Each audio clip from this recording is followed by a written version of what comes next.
In 1989, Nike brought us a new line of shoes with a simple idea: bring performance athletics to the great outdoors. Nike called it ACG, All Conditions Gear.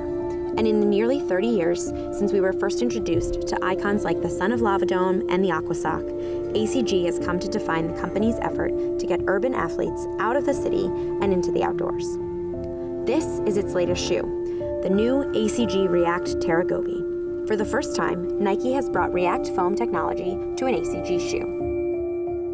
We recently traveled to Oregon's Mount Hood to put the Gobe through the paces, testing the retooled foam through sun, rain, and snow to see if the Gobe lives up to the ACG reputation of outdoor performance and good looks.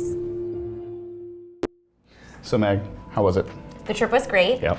We were in Portland and got to go up to Mount Hood, test out these new shoes in kind of all conditions, as they are called, all conditions gear.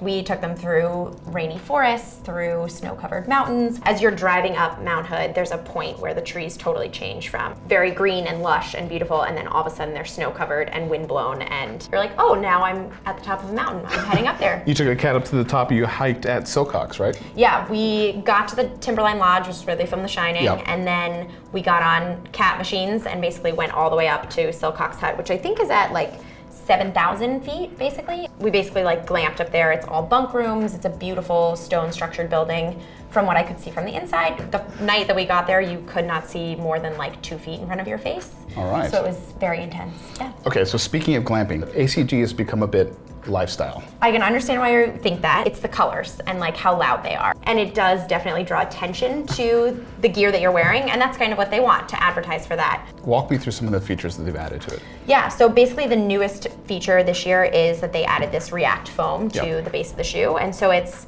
the same foam that we've seen in kind of like the Epic React, which launched early last year, and then the Odyssey React sneakers as well. And they retooled that foam for this shoe, right? Yeah, so basically what they changed, you can still see the foam in all the white here, and then they added these 2 sticky rubber medial plates up here, which they're actually labeled. If you look really close, you can kind of read along the black rubber there. At the top it says sticky rubber, and then in the bottom, yeah, it's really helpful. And then at the bottom and top, the 2, toe and heel lugs, you can see that it says hard rubber.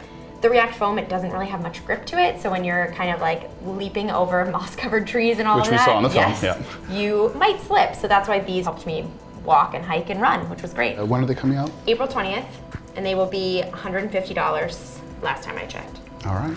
Okay. Yeah. Thanks, Meg. No problem. Thanks, Eric.